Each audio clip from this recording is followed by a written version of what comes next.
स्वर्गीय पिता प्रभु जी, हम आपको धन्यवाद देते हैं प्रभु। अभी तक आपने संभाला परमेश्वर, आपकी महान दया के लिए प्रभु, अनुग्रह के लिए प्रभु, हम आपको धन्यवाद देते हैं पिता। आपका वचन जब हम सीखने के लिए इकट्ठे हुए प्रभु, हम प्रत्येक आपके चरणों में आते हैं प्रभु। आपका वचन है प्रभु, हम एक एक को आप खोल कर दें प्रभु, समझने के लिए सहायता करें। हम एक एक से आप बातें करें प्रभु। आए के सारी बातों को हम आपके हाथ में सौंपते हैं। सारा आदर महिमा केवल हम आपको देते हैं। प्रार्थना प्रभु यीशु मसीह के नाम से हम मांगते हैं, आमीन। मैं परमेश्वर का धन्यवाद देता हूँ, प्रभु ने हम प्रत्येक को एक बार फिर इकट्ठा होने का एक मौका दिया। हम परमेश्वर के वचन से हम लोग सीख रहे थे मंदिर के बारे में, यूहन्ना 2 अध्याय में, कि प्रभु यीशु मसीह का जो क्रोध हम लोग देख रहे थे कि किस बारे में प्रभु का क्रोध यहाँ पर फूटा। हमने 13 से हमने पढ़ा था कि यहूदियों का फसह का पर्व निकट था और यीशु यरूशलेम को गया। उसने मंदिर में बैल, भेड़ और कबूतर के बेचने वालों और सराफों को बैठे हुए पाया। तब उसने रस्सियों का कोड़ा बनाकर सब भेड़ों और बैलों को मंदिर से निकाल दिया और सराफों के पैसे बिखेर दिए और पीड़ों को उलट दिया और कबूतर बेचने वालों से कहा, इन्हें यहाँ से ले जाओ, मेरे पिता के घर को व्यापार का घर मत बनाओ। तो यहाँ पर हम लोग देख रहे थे परमेश्वर के वचन से कि प्रभु का क्रोध है ना। आप समझना, हमारे गुस्सा और प्रभु के गुस्से में जमीन आसमान का अंतर है। हमारे गुस्से में कई बार पाप शामिल होता है, स्वार्थ होता है या पाप, कई चीज़ें होती हैं। लेकिन जब हम परमेश्वर का जब देखते हैं, परमेश्वर का पवित्र क्रोध है ना, उसके लिए हम जब प्रभु का स्वभाव जब हम पढ़ते हैं तो एक बार आप निकाल लीजिएगा मत्ती 11:29। मत्ती रचित सुसमाचार उसका 11वां अध्याय उसका 29वां वचन। यहाँ पे लिखा है, मेरा जुआ अपने ऊपर उठा लो और मुझसे सीखो, क्योंकि मैं नम्र और मन में दीन हूं और तुम अपने मन में विश्राम पाओगे। तो यहाँ पर प्रभु यीशु मसीह खुद बोलता है कि मुझसे सीखो, मैं क्या हूं, मैं नम्र और दीन हूं। मैं नम्र और मन में दीन हूं। नम्र और दीन व्यक्ति, जब हम यूहन्ना 2 अध्याय में पढ़ते हैं, नम्र और दीन व्यक्ति कोड़ा उठा रहा। नम्रता का ये अर्थ नहीं कि हाँ जब परमेश्वर के वचन के अनुसार जो क्रोध आना है, परमेश्वर का पवित्र क्रोध, वो गुस्सा आएगा ही नहीं। अगर आप प्रभु यीशु मसीह का इस बात को, इसलिए हम दोनों को बैलेंस बनाकर हमने समझना है कि बेशक प्रभु नम्र और दीन है। नम्र और दीन का ये अर्थ नहीं कि प्रभु कभी गुस्सा करेगा नहीं। या दूसरी जगह हम पढ़ते हैं, परमेश्वर ने जगत से इतना प्यार किया, अपने लिए अपना इकलौता पुत्र हमारे लिए दे दिया, ताकि जो कोई उस पर विश्वास करे नाश ना हो परंतु अनंत जीवन पाए। नम्रता का ये अर्थ नहीं कि प्रभु प्यार ही प्यार करता रहेगा और कभी गुस्सा नहीं करेगा, कभी कोड़ा नहीं उठाएगा। हम दोनों चीज को संतुलन बनाने के लिए आप अगर चाहिए तो मरकुस 3:5 भी हम लोग पढ़ लेते हैं। प्रभु यीशु मसीह का बेशक कितना भी नम्र और दीन है, ये कमजोर नहीं है। नम्रता का अर्थ नहीं कि कमजोर है। मरकुस 3:5 हम पढ़ लेते हैं। यहां पे लिखा है, उसने उनके मन की कठोरता से उदास होकर उनको क्रोध से चारों ओर देखा। यहां पर हम देखते हैं प्रभु यीशु मसीह जो नम्र और दीन है, चारों तरफ किस नजर से देख रहा। यहां पर देखें, बेशक नम्र और दीन है, मंदिर में कोड़ा उठाया और सबको वहां से निकलवाया। यहां पर हम देखते हैं, आराधनालय में हम देखते हैं, क्रोध से सबकी ओर देख रहा, बड़े गुस्से के साथ सबको देख रहा। हाँ, ना सिर्फ इतना ही, आप पढ़ लीजिए लूका 13:32 भी हम देखते हैं। लूका 13:32, ताकि यीशु का पूरा चित्र हमें समझ में आए। लूका 13:32, 31 और 32 दोनों हम लोग पढ़ेंगे ताकि हमें समझ में आ सके। उसी घड़ी कुछ फरीसियों ने आकर उससे कहा, यहां से निकलकर चला जा, क्योंकि हेरोदेस तुझे मार डालना चाहता है। उसने उनसे कहा, जाकर उस लोमड़ी से कह दो कि देख मैं आज और कल दुष्ट आत्माओं को निकालता हूं और बीमारों को चंगा करता हूं, तीसरे दिन अपना कार्य पूरा करूंगा। यीशु की भाषा का स्टाइल आप देखें, नम्र और दीन है, लेकिन बात क्या बोल रहा है, जाकर उस लोमड़ी से कह देना कि मेरा समय अभी नहीं आया। कहने का मतलब प्रभु का तरीका आप देखें।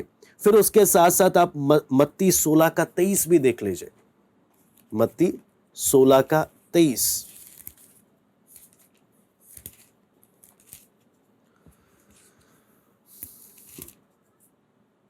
उसने मुड़कर पतरस से कहा, हे शैतान, मेरे सामने से दूर हो, तू मेरे लिए ठोकर का कारण है, क्योंकि तू परमेश्वर की बातों पर नहीं परंतु मनुष्यों की बातों पर मन लगाता है। यहां पर हम देखते हैं अपने ही चेले को क्या बोल रहा है, हे शैतान दूर हो। यहां पे पतरस यीशु को सिखा रहा था कि प्रभु तुझे क्या करना चाहिए। कई बार हम भी प्रभु को सलाह देते हैं, प्रभु आप ये करो, प्रभु आप वो करो, आपको ये नहीं करना चाहिए, आपको ऐसा करना चाहिए, है ना। यहां पर हम देखते हैं कि प्रभु ऐसे व्यक्ति को क्या जवाब देता है जो प्रभु को सलाह देने चलता है। प्रभु ऐसों को क्या, किस शब्द का इस्तेमाल उनके लिए करता है। फिर आप अगर अगला आप पढ़ लीजिए मत्ती 23 का 27।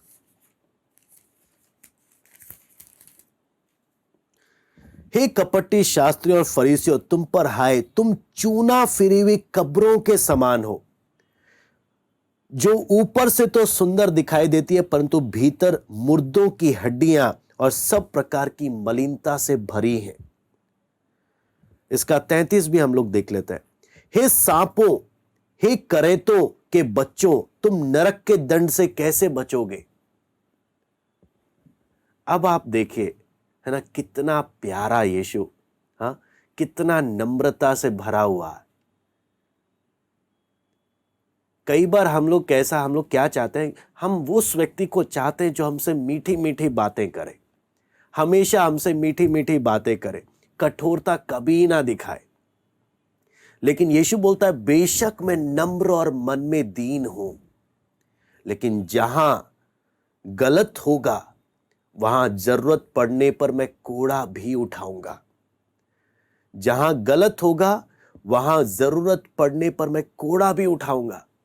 मैं मंदिर को शुद्ध करूंगा, मैं उनको निकालूंगा जो परमेश्वर के विरुद्ध क्या करते हैं, पाप करते हैं। मैं हेरोदेस, जो लोगों को, जो यीशु को, फरीसी लोग यीशु को डराने का कोशिश कर रहे थे, हाँ, कि हेरोदेस तुझे मार डालना चाहता है, यीशु वहां पर डर नहीं रहा, बोलता है जाकर उस लोमड़ी से कह देना।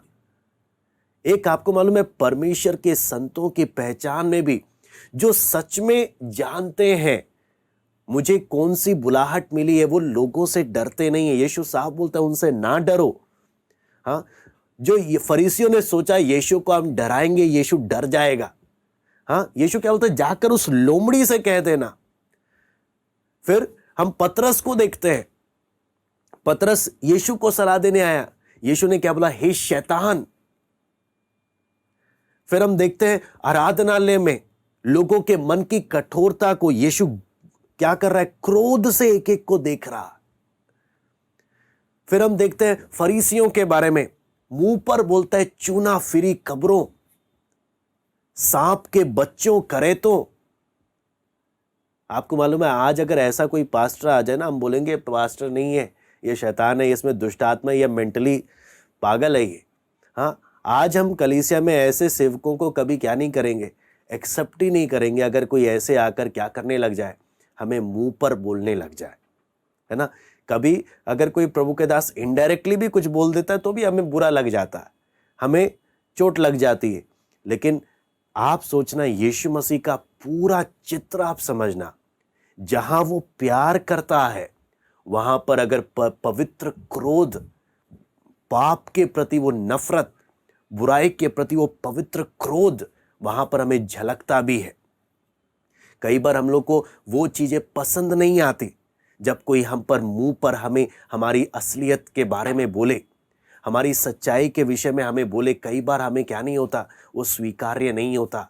लेकिन हमने समझना है, हम प्रभु यीशु जिसके सामने हम चल रहे हैं, हाँ, क्योंकि वचन में लिखा है अंत के समय में लोग ऐसे लोगों को चुनेंगे, ऐसे सेवकों को चुनेंगे जो उनके हिसाब की बातें करता हो, जो मीठी मीठी बातें, हाँ, उनकी हाँ में हाँ भरता हो। क्यों परमेश्वर का वचन अगर एज इट इज बोला जाए कई बार बहुत कठोर होता है। हमें कई बार वो प्रभु के दास लोग पसंद नहीं आते जो मुंह पर हमारी असलियत क्या कर दे, हमें बता दे, हमारी असली पहचान हमें बोल दे। हम चाहते हैं कि आप हमसे प्यार से बात करो, हाँ, हम जैसा बोले आप वैसा करो, है ना। पतरस जाकर यीशु को यही समझा रहा है, प्रभु ऐसा नहीं हो, हाँ, आप कभी नहीं मरना, आपके साथ कभी कुछ नहीं होना। प्रभु तो दूर हो जा शैतान, तू मेरे को सलाह क्यों दे रहा? मैं कौन हूं मुझे मालूम है, मैं तेरी सलाह के अनुसार नहीं चलूंगा। उसी प्रकार कई बार क्या होता है, पतरस को जैसे यीशु ने शैतान बोला, हाँ, अगर आज प्रभु का दास, हाँ, मेरी सुनकर ना चले, मेरी बात माने नहीं, हम क्या बोलेंगे? नहीं नहीं नहीं, ये समझते नहीं है, हाँ, इनको नहीं मालूम। हम बहुत कुछ अपना क्या लगाने लग जाते हैं दिमाग, ये इनको मालूम नहीं है, हमें मालूम है। ऐसी पतरस क्या बोलता है, प्रभु आपको मालूम नहीं है, मुझे मालूम है, हम आपको बताएंगे क्या करना है। आप समझना, यीशु का बात करने का तरीका, जहां प्यार है वहीं दूसरी ओर क्रोध भी है। एक संतुलन बनाए रखना बहुत जरूरी है, एक बैलेंस। हम प्रभु का असली चित्र को समझे, ये प्यार भी करता है तो गुस्से से देखता भी है, ये मीठी बात भी बोलता है तो ऐसी बातें भी बोलता है जो आर पार छेदती हैं। हे सांप के बच्चों, हे सांपों के संतानों, हे करेतों, हे लोमड़ी, हे शैतान, क्या मैं दोनों बातों को स्वीकार करने के लिए तैयार हूं कि प्रभु मुझसे मीठी बात भी करेगा तो कई बार मुझसे कठोरता से भी क्या करेगा, व्यवहार करेगा। इसलिए बीते समय में हमने देखा परमेश्वर के, प्रभु यीशु मसीह के क्रोध के विषय में, जब लोगों ने क्या बना दिया, परमेश्वर के मंदिर को क्या बना डाला, एक बाजार बना डाला, है ना। हमने देखा सब चीजें जरूरी थी, टैक्स का सिस्टम जरूरी था, लेकिन जब जो अन्य जातियों का जो बाहरी आंगन था जहां पर वो लोग परमेश्वर को जान सकते थे, संगति कर सकते थे, जब लोगों ने उधर आकर क्या करना शुरू कर दिया, लोगों ने वहां पर आकर अपना बाजार बना डाला। कई लोगों का आपको मालूम है, जब वचन में जब हम पढ़ते हैं तो आप एक बार निकाल लीजिएगा पहला राजा 8 का 10 और 11। पहला राजा 8 का 10 और 11। जब हम मंदिर के बारे में पढ़ते हैं,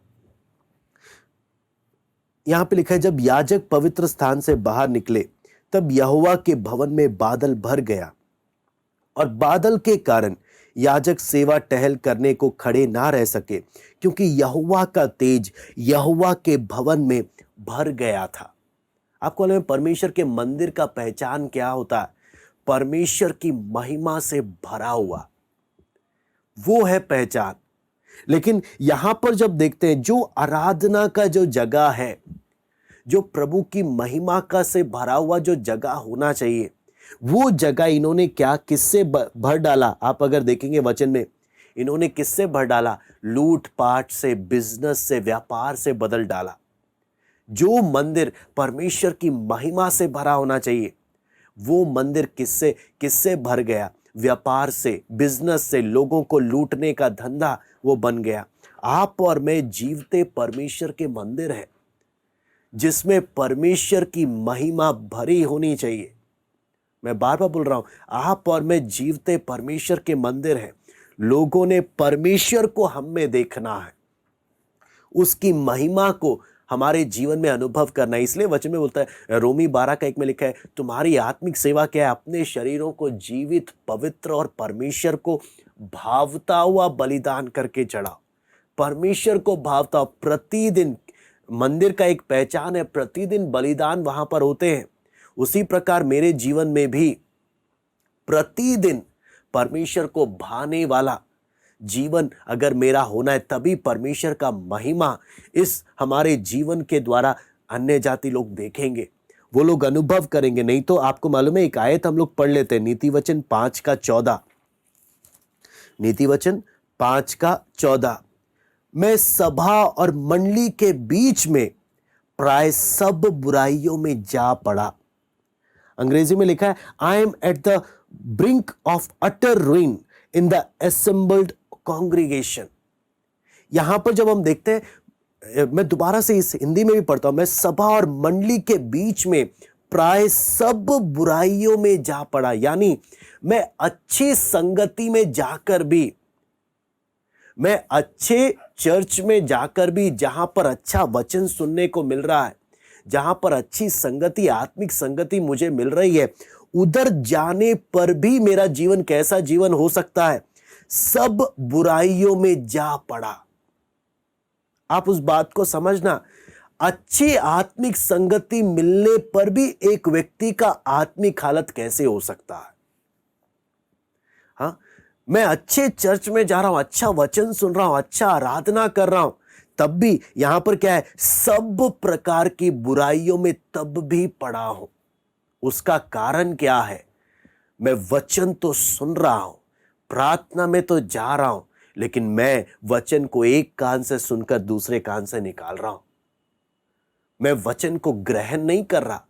मेरी मन की कठोरता के कारण मेरे को अच्छे से अच्छी संगति मिलने पर भी मैं सब बुराइयों में पड़ा हुआ हूं, सब प्रकार की। इसलिए यहां पर वचन में हम साफ साफ इस बात को, गंभीरता को हम समझते हैं। ये नहीं कि मुझे अच्छी संगति नहीं मिल रही, मुझे अच्छा वचन नहीं मिल रहा, या मुझे अच्छे वचन के सिखाने वाले नहीं मिल रहे।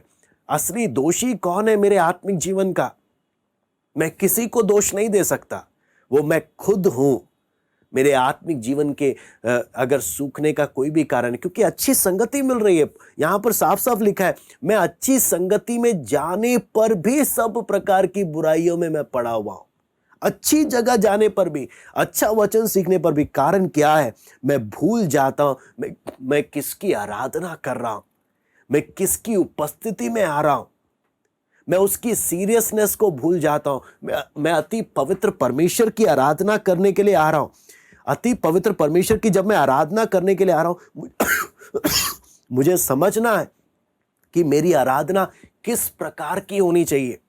कई बार क्या होता है, हम आराधना में तो आते हैं लेकिन भूल जाते हैं ये परमेश्वर कौन है, मैं किसकी उपस्थिति में जा रहा हूं, मैं किसकी आराधना में कर रहा हूं। उस बात की गंभीरता ना होने के कारण मैं परमेश्वर के मंदिर को एक बाजार बना डालता हूं। उदाहरण के लिए, जैसे हमने देखा, हमने कल चित्रों के माध्यम से देखा कि बाहरी आंगन था जो अन्य जाति जहां पर आते थे, वहां पर आप देखते हैं हन्ना महायाजक के द्वारा सारा बाजार वहां पर चल रहा था। उसी प्रकार हमारा आत्मिक जीवन भी एक बाजार का जीवन हो सकता है। हाँ, हम प्रार्थना में आकर तो बैठे हुए हैं, किधर आए? प्रभु की उपस्थिति में, किससे मिलने? प्रभु की आराधना करने के लिए। लेकिन हमारे मनों में क्या चल रहा है? ये अगला बाजार का, वो पैसे का, इधर का लोन, उधर का वो, क्या क्या बाजार का सिस्टम, ये लेन देन, क्या झगड़ा, क्या क्या क्या बातें। हम प्रार्थना में, प्रभु की उपस्थिति में आकर भी हमारे मन में ये सब बातें चल सकती हैं। वचन बोलता है परमेश्वर का मंदिर प्रार्थना का घर कहलाना चाहिए। परमेश्वर का भवन परमेश्वर की महिमा से भरा हुआ होना चाहिए। आज मेरा आत्मिक जीवन कैसा है? क्या सुलेमान जैसे बोलता है मेरा जीवन ऐसा है कि मैं सभा में, अच्छी मंडली में जाकर भी मैं सब प्रकार की बुराइयों में फंसा हुआ हूं, या मैं परमेश्वर की महिमा से भर रहा हूं? मेरा जीवन प्रार्थना से भरा हुआ जीवन है। आप समझना, अगर मैं अपने इस मंदिर को, मैं जो परमेश्वर का जीवता मंदिर हूं, अगर मैं इसको बाजार बना रहा हूं, अगर परमेश्वर की महिमा नहीं है, मैं अच्छी संगति में जाकर भी मैं सब प्रकार की बुराइयों में जा फंस रहा हूं, तो आप समझना प्रभु फिर मेरे से प्यार से बात नहीं करेगा। फिर उसको कोड़ा उठाना पड़ेगा, उसको गुस्से से बात करना पड़ेगा। हाँ, वो फिर ऐसे शब्दों का भी प्रयोग करेगा जो मुझे अच्छी नहीं लगती। तब मैं दो काम कर सकता हूं, या तो मैं प्रभु को छोड़कर ही दूर हो जाऊं, प्रभु मेरे से मीठी बातें नहीं करता, हाँ मैं प्रभु, इसलिए मुझे प्रभु से बात नहीं करना, या मैं नम्र हो जाऊं, अपने जीवन को क्या करूं, उस बात को गंभीरता से देखूं। क्योंकि वचन जब हम पढ़ते हैं ध्यान से, हमें एक बात यहाँ पर साफ साफ समझ में आता है कि कई बार अन्य जाति लोग जब उस जहाँ अन्य जातियों के लिए आंगन जो तैयार किया गया था मंदिर में, हाँ, अन्य जाति लोग जब आकर देखते थे ना, ये बाजार है, लूटने का सिस्टम, हमने देखा 19 बार 15 गुना ज्यादा बाहर के से ज्यादा लोग वहां पर लूटते थे। हाँ, टैक्स भी हर बात पर हद से ज्यादा टैक्स लेते थे, लोगों को लूटने में लगे हुए थे मंदिर में वहां के लोग। कहने का मतलब क्या है, उन्होंने पूरा बाजार बनाया। अन्य जाति आकर जब उस आराधनालय को उस मंदिर को देखता था, बोलता था ऐसे इससे अच्छा तो मैं अपना बाहर ही ठीक हूं, मैं ऐसी जगह क्यों आऊं। कई बार हमारी सूखी आराधना को देखकर, कई बार हमारे सूखे जीवन को देखकर अन्य जाति बोलता है इससे बेहतर मैं बाहर ही ठीक हूं। आपको मालूम है कितनी बार हम कितने लोगों के लिए एक ठोकर का कारण बन जाते हैं।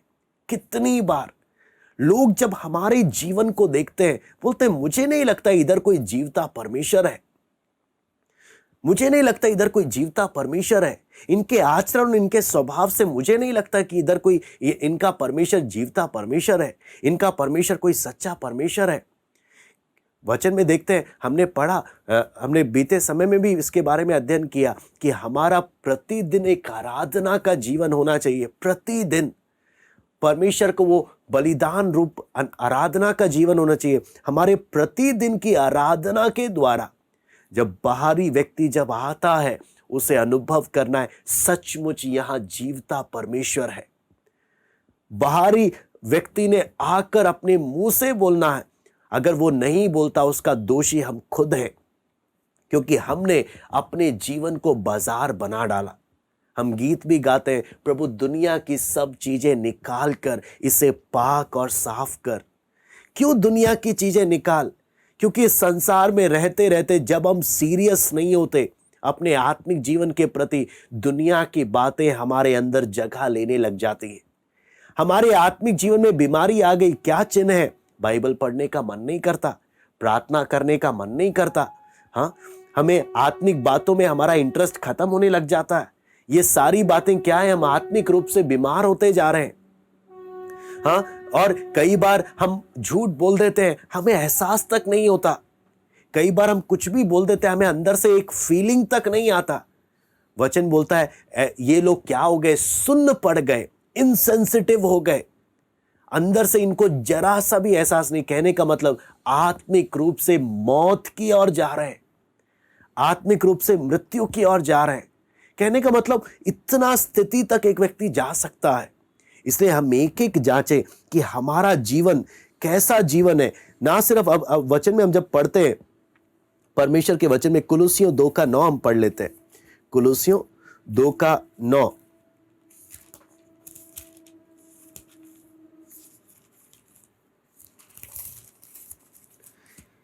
यहां पे लिखा है, क्योंकि उसमें ईश्वरत्व की सारी परिपूर्णता सदैव वास करती है। इस बात को समझने के लिए हम यूहन्ना उसी अध्याय में आ जाते हैं।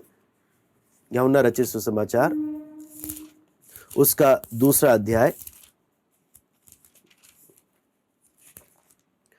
वहां पर हम जब देखते हैं 17 से हम पढ़ते हैं, वहां पे लिखा है, तब उसके चेलों को स्मरण आया कि लिखा है तेरे घर की धुन मुझे खा जाएगी। इस पर यहूदियों ने उससे कहा, तू जो ये करता है तो हमें कौन सा चिन्ह दिखाता है? यीशु ने उनको उत्तर दिया, इस मंदिर को ढा दो और मैं इसे 3 दिन में खड़ा कर दूंगा। तो यहां पर हम देखते हैं, आगे भी हम पढ़ लेते हैं। यहूदियों ने कहा, इस मंदिर के बनाने में 46 वर्ष लगे हैं और क्या तू उसे 3 दिन में खड़ा कर देगा? परंतु उसने अपनी देह के मंदिर के विषय में कहा था। अतः जब वह मुर्दों में से जी उठा तो उसके चेलों को स्मरण आया कि उसने ये कहा था, और उन्होंने पवित्र शास्त्र उसके वचन की जो यीशु ने कहा था प्रतीति की। जब हम परमेश्वर के वचन में यहाँ पर देखते हैं तो हम देखते हैं प्रभु अपने मंदिर के विषय में कह रहा है, इस मंदिर को ढा दो। इसलिए कुलुसियों 2:9 में हम देखते हैं, यहाँ पे साफ साफ क्या लिखा है कि ईश्वर की सारी परिपूर्णता उसकी देह में क्या करते हैं? सदैव वास करती है। यीशु मसीह जो चलता फिरता पूरा मंदिर है जिसमें पूरी परिपूर्णता वास करती है। परमेश्वर पूरा। और उसके साथ साथ एक और हम आयत पढ़ लेते हैं, 2 कुरिन्ती 6:16। प्रभु ने किया क्या, उसका एक बार 10 भी हम पढ़ लेते हैं, 2:9 का, फिर 10 भी हम पढ़ लेते हैं कुलुसियों में। और तुम उसी में भरपूर हो गए हो, जो सारी प्रधानता और अधिकार का शिरोमणि है। जो मंदिर प्रभु खुद है, 10वीं आयत में लिखा है, प्रभु ने तुम्हें अब अपना मंदिर बना दिया, और जिसमें उसी में भरपूर हो गए हो, वो मंदिर अब तुम जो बन गए। अब हम 2 कुरिन्ती 6:16 पढ़ लेते हैं।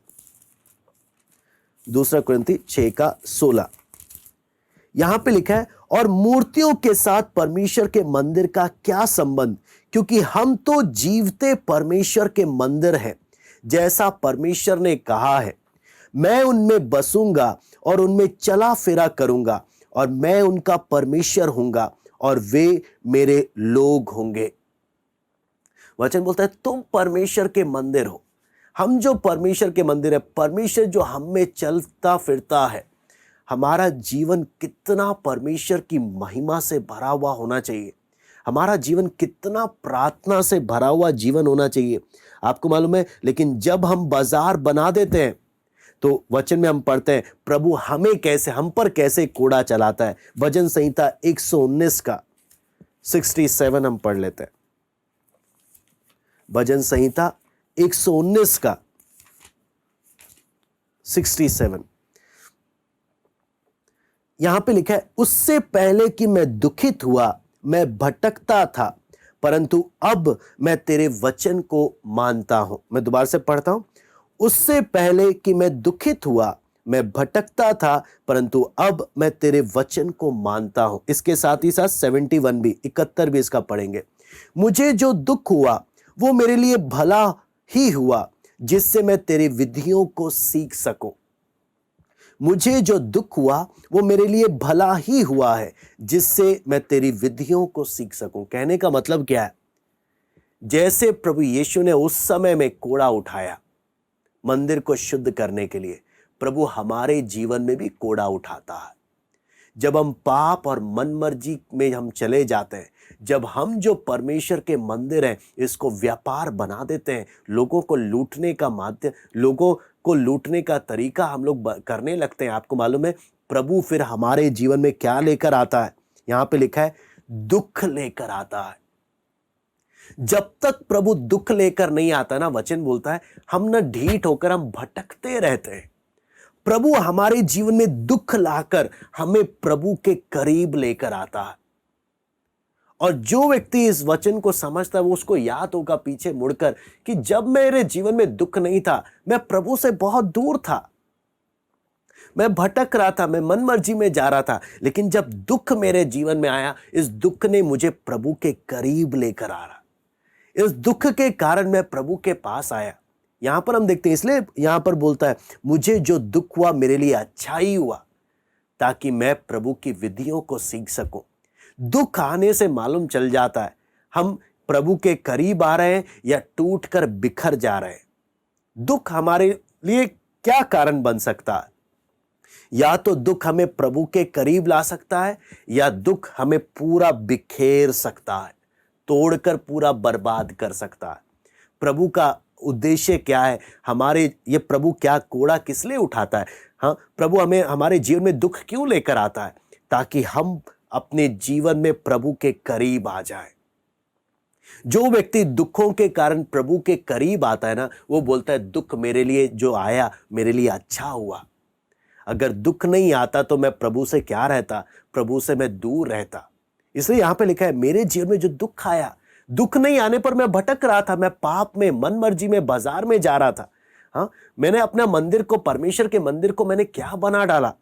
आप में इसलिए वचन में हम जब देखते हैं, हम इस बात को कभी ना भूलें कि हम जीवते परमेश्वर के मंदिर हैं। हम कभी इस बात को ना भूलें। इसलिए वचन बोलता है तुम अपने नहीं हो। जब मैंने प्रभु को जीवन दिया, बपतिस्मा लिया, पवित्र आत्मा पाया, वचन बोलता है तुम अपने नहीं हो, दाम देकर मोल लिए गए हो। इस देह के द्वारा परमेश्वर की महिमा होनी है। लेकिन जब मैं इस देह को लोगों को लूटने के लिए, इस देह को व्यापार का माध्यम, इस देह को दुनियादारी से भरता हूं, प्रभु क्या उठाता है? मेरे जीवन में कोड़े उठाता है। जब मैं पाप और मनमर्जी में जाता हूं, प्रभु कोड़े उठाता है। मेरे जीवन में अच्छे दुख आते हैं, अच्छी पीड़ाएं आती हैं, अच्छे दुख आते हैं जो मैं सोच नहीं सकता। लेकिन जब वचन बोलता है, जब ये दुख आते हैं, ये दुख जब मुझे वापस प्रभु के पास लाते हैं, लेखक क्या बोलता है? मुझे जो दुख हुआ मेरे लिए अच्छा ही हुआ, ताकि मैं प्रभु की विधियों को सीख सकूं, प्रभु के निकट आऊं। क्योंकि दुख आने से पहले मैं भटक रहा था। इसलिए हम एक एक अपने जीवन को जांचें। दो तरीका है प्रभु के करीब आने का। या तो हम समझे हम कौन है, हम भूले नहीं, हम किस परमेश्वर की आराधना करते हैं, हमारा शरीर क्या है? परमेश्वर का मंदिर है। परमेश्वर का मंदिर होने के कारण मैं जो मर्जी चाहूं मैं नहीं कर सकता। परमेश्वर के मंदिर प्रार्थना का मंदिर है। परमेश्वर का मंदिर परमेश्वर की महिमा से भरा हुआ मंदिर होना चाहिए। परमेश्वर का मंदिर पवित्र मंदिर होना चाहिए। अगर मैं इस पवित्रता को, इस महिमा से भरा हुआ या प्रार्थना की जगह मैं इसको बाकी चीजों से भरूंगा, आप समझना मेरे जीवन में फिर दुख आना कंपलसरी हो जाएगा। मेरे जीवन में दुख आना फिर कंपलसरी हो जाएगा। प्रभु के पास कोई और ऑप्शन नहीं है।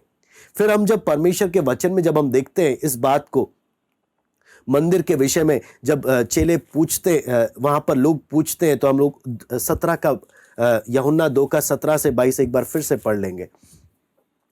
तब उसके चेलों को स्मरण आया कि लिखा है, तेरे घर की धुन मुझे खा जाएगी। इस पर यहूदियों ने उससे कहा, तू जो ये करता है तो हमें कौन सा चिन्ह दिखाता है? यीशु ने उनको उत्तर दिया, इस मंदिर को ढा दो, मैं इसे 3 दिन में खड़ा कर दूंगा। यहूदियों ने कहा, इस मंदिर के बनाने में 46 वर्ष लगे हैं, क्या तू उसे 3 दिन में खड़ा कर देगा?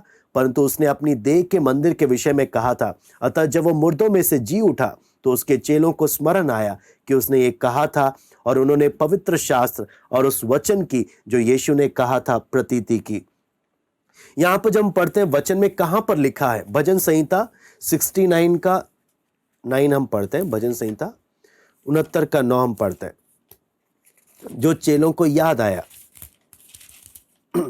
यहां पे लिखा है, क्योंकि मैं तेरे भवन की धुन में जलते जलते भस्म हुआ, जो निंदा वो तेरी करते हैं वही निंदा मुझको सहनी पड़ती है। यहां पर जब हम देखते हैं, 2 लोगों के रिएक्शन के बारे में देखते हैं, 2 लोगों के प्रतिक्रिया। एक तो चेलों की प्रतिक्रिया और दूसरा यहूदियों की प्रतिक्रिया। चेलों ने एक बात को देखा कि यह पहले ही भविष्यवाणी किया गया था। क्या चीज? तेरे भवन की धुन में मैं जलते जलते। आपको मालूम है, परमेश्वर के भवन के प्रति वो जलन, परमेश्वर के मंदिर के प्रति वो जलन। जब यहां पर हम जब देखते हैं, यहां पे लिखा है, जो निंदा वो तेरी करते हैं वही निंदा मुझको सहनी पड़ती है। यानी परमेश्वर के मंदिर के प्रति प्रभु का जलन। जब परमेश्वर का मंदिर अशुद्ध हो रहा है, निंदा हो रही है, मेरी निंदा हो रही है कर कर उसको उतना उसको अटैच, अपने से जोड़ देना। यीशु जब देख रहा है परमेश्वर के भवन को अशुद्ध कर रहे हैं, निंदा हो रही है परमेश्वर की बाहर लोगों में, आपको मालूम है यीशु बोल रहा है मेरी निंदा हो रही है। वो एक जलन, वो एक जुनून। आपको मालूम है कई बार लोग बात करते हैं आत्मिक विषय में, चाहे संसारिक विषय में, जब बात करते हैं ना, उनके अंदर वो जलन नहीं होता पवित्रता के प्रति कुछ भी। आपको मालूम है आज जब हम देखते हैं लोगों के अंदर वो पवित्रता के लिए वो अंदर जलन नहीं है, पाप के प्रति वो पवित्र क्रोध नहीं है, वो नफरत नहीं है। बहुत ही आपको बोलते हैं इनसेंसिटिव तरीके से, बिना किसी जुनून के, बहुत ही सरलता से बोलते हैं मुझसे हो गया, मैंने कर दिया। क्यों? ये वो उस बात की गंभीरता को नहीं समझ रहे, हम कौन हैं। आपको मालूम है इसलिए कई बार क्या बोलते हैं, पहले पवित्र आत्मा से भर जाओ, प्रभु से भर जाओ, फिर आप बपतिस्मा के लिए। क्यों? क्योंकि आप बपतिस्मा तो जल्दी से ले लेते हो, लेकिन उस बात की गंभीरता को नहीं समझते कि आप क्या बन गए, आप हो कौन। आप जब अगर परमेश्वर के मंदिर बन गए, कितनी पवित्रता परमेश्वर चाहता है, कितनी पवित्रता। यहां पे लिखा है, तेरे भवन की धुन में जलते जलते मैं भस्म हुआ। जो निंदा वो तेरी करते हैं, वही निंदा मुझको सहनी पड़ती है। इसलिए परमेश्वर के दास लोग बिल्कुल समझौता नहीं करते परमेश्वर की निंदा के प्रति। उनके अंदर जब परमेश्वर की निंदा होती है, उनको भी क्रोध भड़कता है। बोलते हैं हम बर्दाश्त नहीं करेंगे परमेश्वर की निंदा को। हम परमेश्वर के मंदिर को, हम परमेश्वर की कलीसिया में मनमर्जी को आने नहीं देंगे। हम परमेश्वर की कलीसिया में दुनियादारी को आने नहीं देंगे। हम परमेश्वर की कलीसिया में संसार के साथ समझौता होना नहीं देंगे। हम बिल्कुल बर्दाश्त नहीं करेंगे। कई बार जो विश्वासी लोग इस बात की गंभीरता को नहीं समझते, वो क्या बोलते हैं, प्रभु के दास हम भी अन्य जाति तरीके से हर काम करेंगे, आप भी हमारे साथ आ जाइए, आप भी हमारे साथ इस काम में जुड़ जाइए। हाँ, ये क्यों? ना तो हम गंभीर होंगे ना आप गंभीर हुए। आपको मालूम है, आप अगर परमेश्वर के वचन में राजाओं की पुस्तक में आप पढ़ेंगे, परमेश्वर ने एक नबी को भेजा था जाकर चेतावनी देने के लिए राजा को। वो गया चेतावनी देने, परमेश्वर ने बोला रुकना नहीं, वापस कहीं रुकना नहीं, वापस लौट कर आना। लेकिन उस नबी ने क्या किया? दूसरे व्यक्ति का बात मानकर वो रुक गया, और वचन में लिखा है वहां पर उसको जान से मार डाला। कहने का मतलब क्या है? परमेश्वर अपने दासों को बिल्कुल बर्दाश्त नहीं करेगा अगर वो परमेश्वर की आज्ञा को तोड़ेंगे, अगर वो समझौता करेंगे। जिंदा नहीं छोड़ता परमेश्वर, बिल्कुल दया नाम की चीज नहीं। विश्वासी लोग गंभीरता नहीं समझते तो क्या, तू गंभीर रहे, मैं कौन हूं उसे भूलना मत। परमेश्वर आपको मालूम है विश्वासियों पर कोड़े चलाता है, विश्वासियों को अच्छा दुख, अच्छा सबक सिखाता है जब वो भूल जाते हम कौन है। इसलिए मैं बार बार बोलता हूं, जिन्होंने बपतिस्मा लिया है, जिन्होंने पवित्र आत्मा पाए, जो प्रभु के मंदिर है, अगर मन मर्जी करेंगे, हम कभी ना सोचे हमें प्रभु ऐसे ही छोड़ देगा। अगर हम इसे अशुद्ध करेंगे, इसको पाप में मन मर्जी में जीवन बिताएंगे, मैं आपको बोलता हूं आप प्रभु के लिए, प्रभु के सामने अपने लिए क्रोध कमा रहे हैं। अच्छी मार वो एक बार में देगा। वो विलंब से क्रोध करता है, वो एकदम क्रोध नहीं करता, लेकिन जब उसका क्रोध भड़कता है वो बहुत ही भयानक होता है। मैं बार बार बोलूंगा, ये विश्वासियों के विषय में बात हो रही है, जिन्होंने बपतिस्मा लिया है, जिन्होंने प्रभु को जीवन दिया है। आप ये नहीं समझना कि बाकी जगह में जैसे होता है ऐसे ही परमेश्वर की कलीसिया में भी हो जाएगा। नहीं, परमेश्वर बर्दाश्त नहीं करता, परमेश्वर अच्छी मार मारता है। अगर मनमर्जी से जीना है, मनमर्जी को सब कुछ चलना है, तो प्रभु क्या बोलता है? बपतिस्मा ना लो फिर। हाँ, ये इन सब रास्ते में ना हो, तुम अपना मनमर्जी में जीवन बिताओ। लेकिन अगर बपतिस्मा ले लिया, उस बात की गंभीरता को समझना, मैं परमेश्वर का मंदिर हूं। परमेश्वर का मंदिर, उसकी गरिमा, उसकी महिमा इस जीवन में बरकरार रहनी चाहिए, नहीं तो मार पड़ती रहेगी। वो कोड़ा आप जब हम देखते हैं मंदिर में, जब हम वचन को जब हम देखते हैं, यूहन्ना में हम देखते हैं पहले यीशु ने शुद्ध किया, फिर अंतिम सप्ताह में फिर यीशु कोड़ा उठा रहा है। कहने का मतलब क्या है? यीशु तब तक साफ करता रहेगा जब तक शुद्ध ना हो जाए। मेरे को तब तक मार पड़ती रहेगी। मैं बोलता हूं बपतिस्मा ले लिया ना, तो मार खाने के लिए भी तैयार रहना।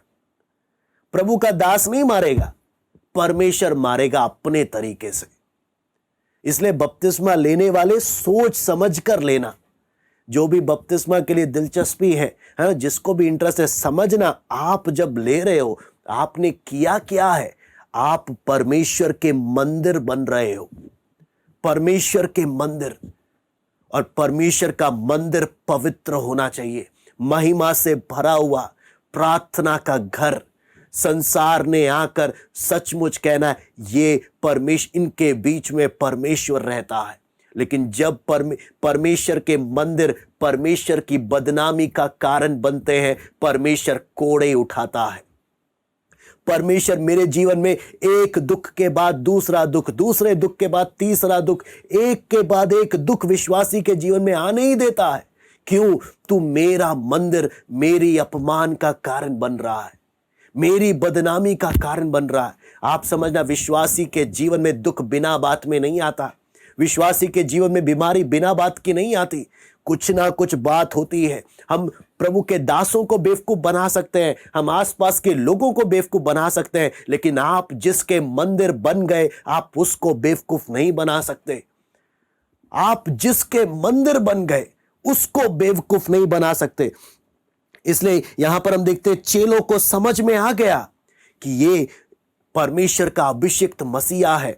आपको मालूम है यहूदियों को भी समझ में आ गया कि यीशु ने जब कोड़ा उठाकर, आपको मालूम है इतना हिम्मत कोई आम इंसान नहीं कर सकता कि परमेश्वर के मंदिर में जाकर कोड़ा बनाकर मारकर एक एक को बाहर निकाल रहे, एक एक को बाहर निकाल रहे। आपको यहूदियों ने समझ लिया, चेलों ने समझ लिया, ये काम केवल मसीहा कर सकता है, अधिकार के साथ केवल मसीहा कर सकता है। इसलिए यहूदियों ने आकर उस यीशु से यह बात पूछा कि तू किस अधिकार से यह करता है, तुझे किसने यह अधिकार दिया? अगर तू सच में मसीहा है, तूने अपने इस काम के द्वारा यह सबके सामने घोषित कर दिया कि तू मसीहा है, क्योंकि मसीहा ही इतने अधिकार के साथ मंदिर को साफ कर सकता है, मंदिर को शुद्ध कर सकता है। तो कोई चमत्कार दिखा। इसलिए आपको मालूम है यहां पर जो यीशु पर आरोप लगे उसको भी हम देख लेते हैं। मत्ती 26 का 61 को हम देखते हैं। मत्ती 26 का 61,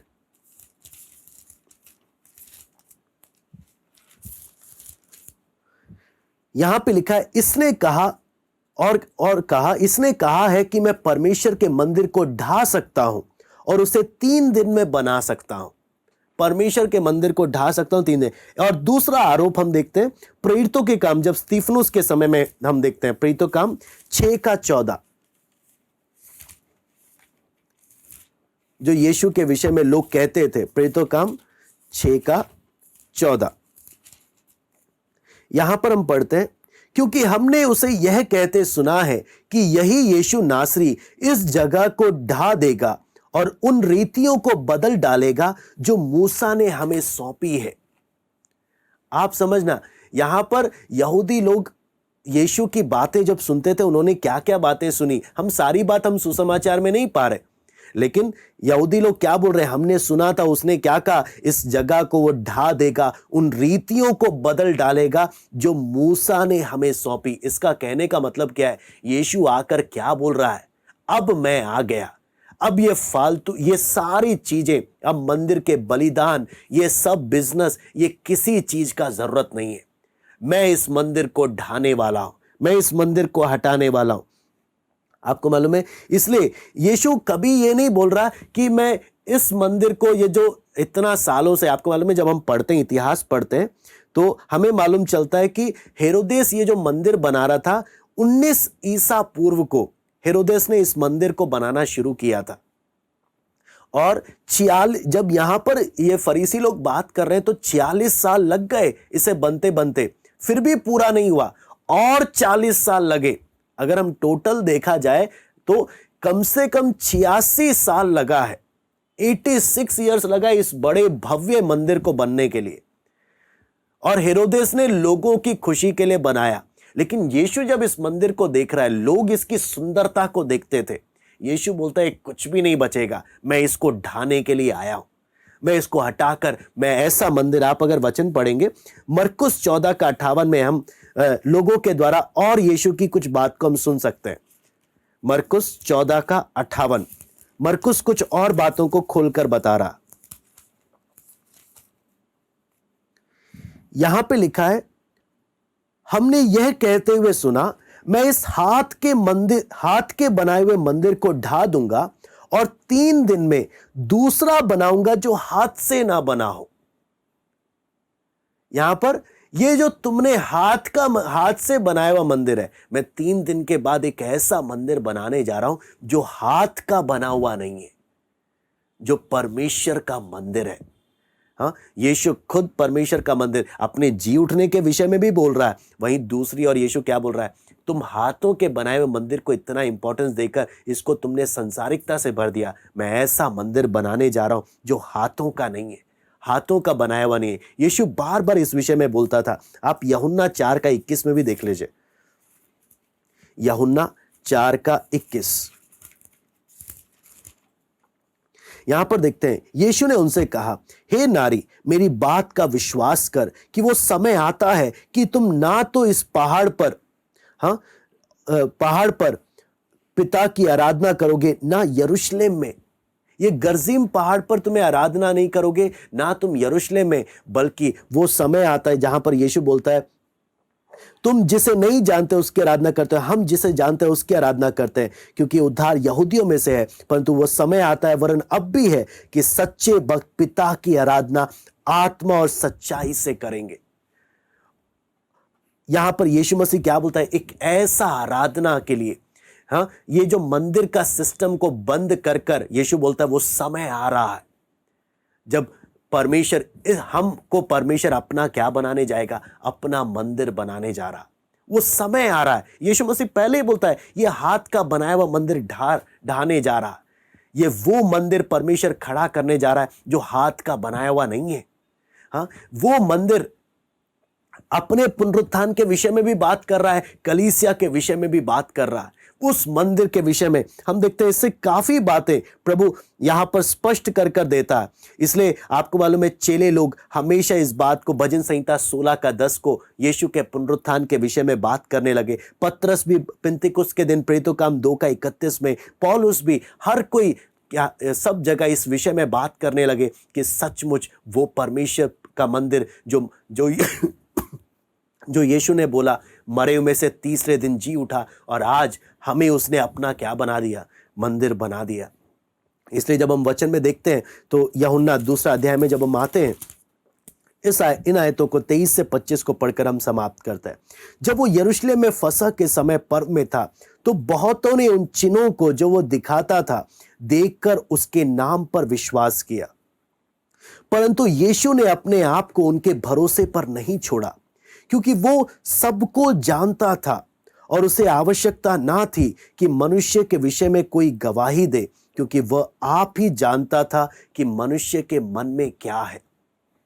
यहां पर हम देखते हैं, वचन बोलता है, यीशु के चिन्हों को देखकर बहुतों ने उसके नाम पर विश्वास किया। लेकिन लिखा है, यीशु ने अपने आप को उनके भरोसे में छोड़ा नहीं, क्योंकि उसको मालूम था सब कैसे है। उसको मालूम था कि उन मनुष्य के मन में क्या है। इससे हम क्या बात समझ सकते हैं, यीशु हम एक एक व्यक्ति के मनुष्य के स्वभाव को समझता है। समझने का मतलब क्या है, यीशु को मालूम है हम इंसान कैसे हैं। हाँ, चंचल मन के, भावुक, भावनाओं में आकर जल्दी से फैसला लेने वाले, हाँ, चंचल मन के, अस्थिर, हाँ, कभी भी किसी बात पर टिके नहीं रहते, जल्दी से बदल जाते हैं। यीशु को मालूम है एक इंसान क्या है। इसलिए यीशु अपना चेला बनाते वक्त, वचन बोलता है, हाँ, सबको अच्छे से समझने के लिए बोलता था कि मेरे पीछे चलना है तो पहले समझ लो मेरे पीछे चलने का असली अर्थ क्या है। यीशु को मालूम है चमत्कार देखकर, कोई अद्भुत काम देखकर बड़ी जल्दी लोग मेरे पीछे आ जाते हैं, लेकिन हाँ, ये ज्यादा देर नहीं, जब तक मैं चमत्कार दिखाता रहूंगा ये भीड़ मेरे पीछे रहेगी।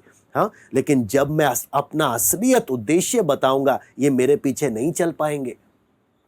इसलिए लिखा है, यीशु किसी पर भी जल्दी क्या नहीं करता, भरोसा नहीं करता था। यीशु किसी पर भी नहीं, उसको मालूम है हम क्या हैं। आज अगर हमसे बोल दिया जाए, आपको मालूम है यीशु हम एक एक को जानता है हम क्या चीज है।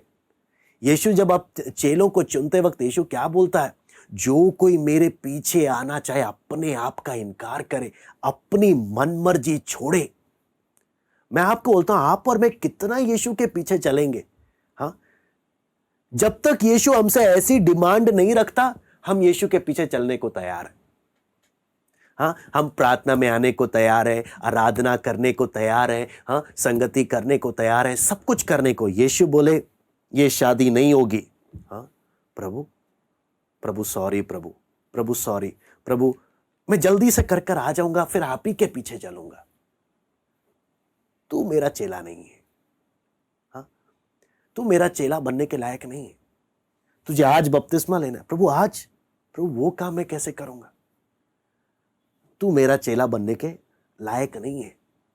यीशु जो डिमांड रखता है, यीशु जो मांग रखता है, अपने आप का इनकार करना, तेरी एक भी मर्जी नहीं चलेगी। क्या तुझे मंजूर है मेरे पीछे आना? लिखा है बहुतों ने उस पर विश्वास किया, लेकिन ये जो बहुत है ना, यीशु ने किसी पर भी उन पर भरोसा नहीं किया। क्यों? तुम चंचल मन के हो, अस्थिर मन के हो, भावनाओं में बहने वाले हो, मेरे पीछे चलने का अर्थ समझते नहीं हो। मेरे पीछे चलना बलिदान मांगता है, सैक्रिफाइस मांगता है। मेरे पीछे चलने के लिए क्या तुम बलिदान कर सकते हो? नहीं कर पाओगे। हाँ, सबके बस के वचन बोलता है बहुतों ने विश्वास किया, लेकिन यीशु ने कभी उन पर भरोसा नहीं किया। क्या यीशु मेरे जीवन को जब देखता है, यीशु मेरे विषय में क्या गवाही? यहां पे लिखा है यीशु जानता था मनुष्य के मन में क्या है। आपको मालूम है, हम प्रार्थना में आकर दुनिया के सामने दिखा सकते हैं हम विश्वासी हैं, लेकिन हम असली में क्या है ना, प्रभु हमारे मन को देखकर जानता है। मैं चंचल मन का हूं, अस्थिर हूं, भावनाओं में बहने वाला हूं, या असली विश्वासी हूं। असली विश्वासी जो प्रभु के लिए कीमत देने को तैयार है, क्योंकि जहां कीमत दी जाती है ना, वो वहां पर हमारी परख होती है कि हम असली हैं कि नकली हैं। इसलिए सबको क्या बोलते हैं, यीशु बोलता है मेरे पीछे आना है तो पहले जान लो रिक्वायरमेंट क्या है। ऐसे ही मेरे पीछे आने के लिए जल्दबाजी मत करो। आपको मालूम है, आप नेताओं को देखेंगे तो नेता लोग कई बार क्या करते हैं, लोगों को पैसा देते हैं कि हाँ इतनी भीड़ इकट्ठा कर लेना मेरे जब मैं प्रचार करने जाऊं। नेता लोग पैसा देकर ट्रक में भर भर के लोगों को बुलाते हैं, और कई लोग पैसा लेकर पहुंच जाते हैं। क्यों? हम किस लिए आए? क्योंकि पैसा मिला था। हाँ, यीशु किसी को पैसे का लालच देकर अपने पास नहीं बुला रहा। यीशु हर किसी को, जिसको चमत्कार करता था ना, हर किसी को नहीं बोलता था मैंने तुझे चमत्कार किया तेरे जीवन में इसलिए तू मेरे पीछे आ जा। चमत्कार क्या? आना है आ, नहीं तो जा, कोई दिक्कत नहीं। मेरे पीछे आना है तो सैक्रिफाइस है, अपने आप का इनकार है। तू चमत्कार बस प्राप्त करना चाहता है, तू चमत्कार लेकर चले जा। इसलिए यीशु, जो कोई यीशु के पास आता था ना, यीशु पूछता था तू क्या चाहता है मैं तेरे लिए करूं? तू किसकी खोज में है? किस लिए मेरे पीछे आया? चमत्कार, चमत्कार मिल गया। दुष्शक्ति से छुटकारा, ये ले छुटकारा दे दिया, तू जा। लेकिन अगर मेरा चेला बनना है, बहुत बड़ी कीमत है। हर कोई मेरा चेला बन नहीं सकता। हर कोई मेरा चेला बन नहीं सकता। मेरा चेला बनना बहुत बड़ी कीमत अदा करनी पड़ेगी। तुझे अपनी मन मर्जी छोड़नी पड़ेगी। तुझे जैसा मैं बोलूं वैसा करना पड़ेगा। बहुत पीड़ा भी होगी, बहुत दर्द भी होगा। क्या तू मेरे पीछे चलने को तैयार है? मेरा चेला बनने को तैयार? हर कोई मेरा चेला नहीं बन सकता। यीशु साफ साफ बोलता है अपनी सुसमाचार में, आप पढ़ेंगे, हर किसी के बस की बात नहीं है यीशु का चेला बनने। इसलिए यहां पे लिखा है यरूशलेम में बहुतों ने विश्वास किया उसके चिन्हों को देखकर, लेकिन यीशु ने किसी पर भी भरोसा नहीं किया। क्यों? यीशु को मालूम है जो भीड़ जो मुझ पर भरोसा करती है ना, ये कीमत देने वाली भीड़ नहीं है। ये मेरे लिए दुख नहीं उठा सकती, मेरे लिए जान नहीं दे सकती। ये भीड़ चंचल मन की है। चमत्कार देखकर आती है, चमत्कार खत्म हो जाए ये चले भी जाएगी। ये आज रोटी खाती है, कल को मेरे ऊपर ही पत्थर बरसाएगी।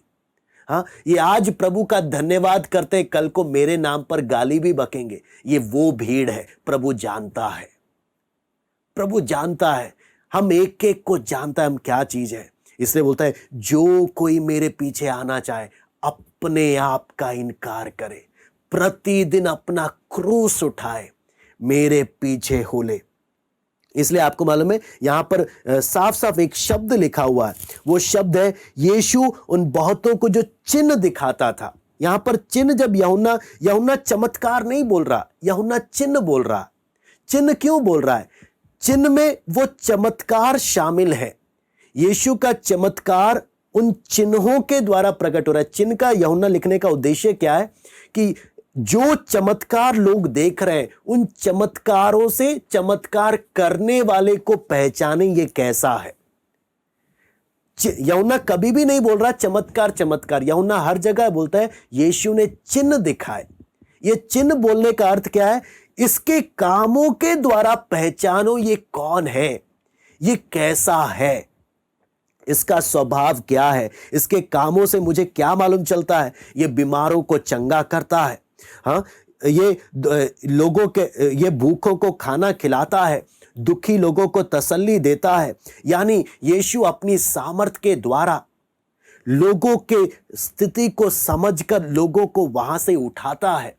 यीशु के चमत्कार, यीशु के चिन्हों के द्वारा लोगों, तुम यीशु को समझने का कोशिश करो, वो कौन था, उसका स्वभाव कैसा है। ये वो परमेश्वर है जो हमें समझता है, ये वो परमेश्वर है जो हमारी हर बातों को जानता है।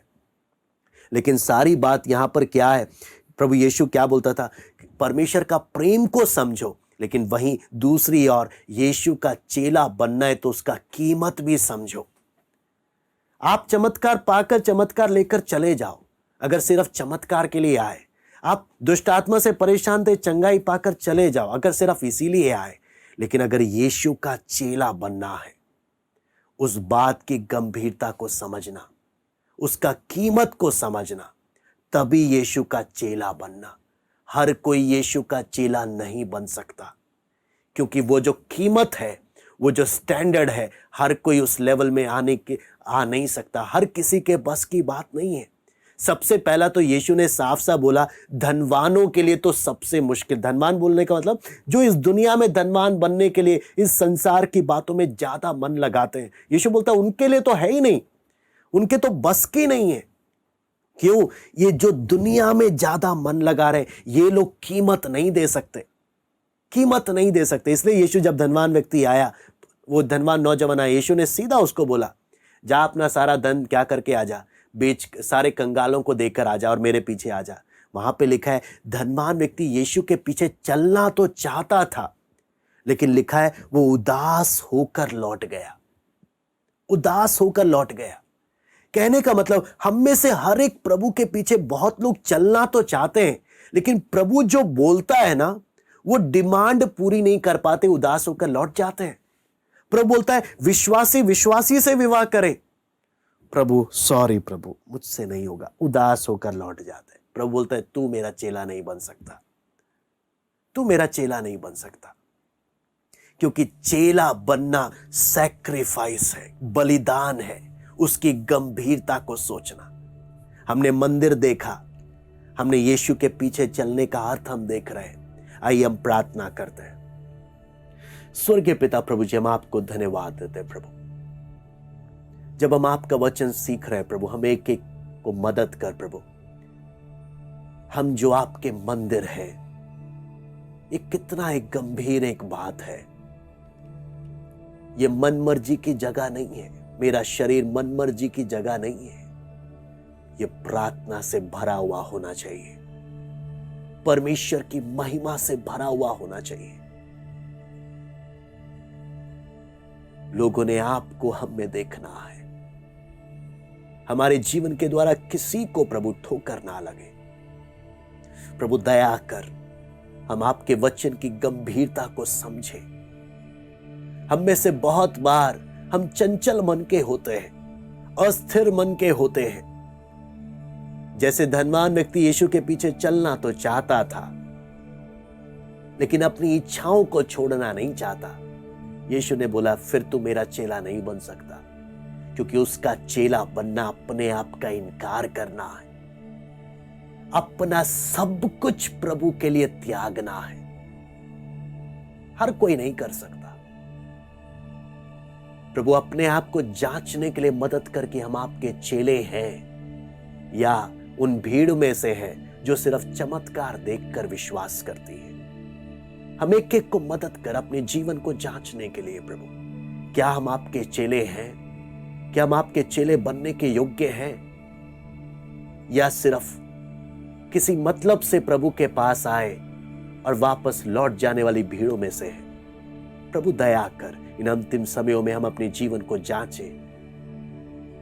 धन्यवाद देते इन वचनों के लिए, मनन करने के लिए कृपा दे। एक एक से आप बातें करें। आए के सारी बातों को हम आपके हाथ में सौंपते हैं। सारा आदर महिमा केवल हम आपको देते हैं। प्रार्थना प्रभु यीशु मसीह के नाम से मांगते हैं, आमीन। सबको जय मसीह की। प्रभु आप सबको आशीष दे।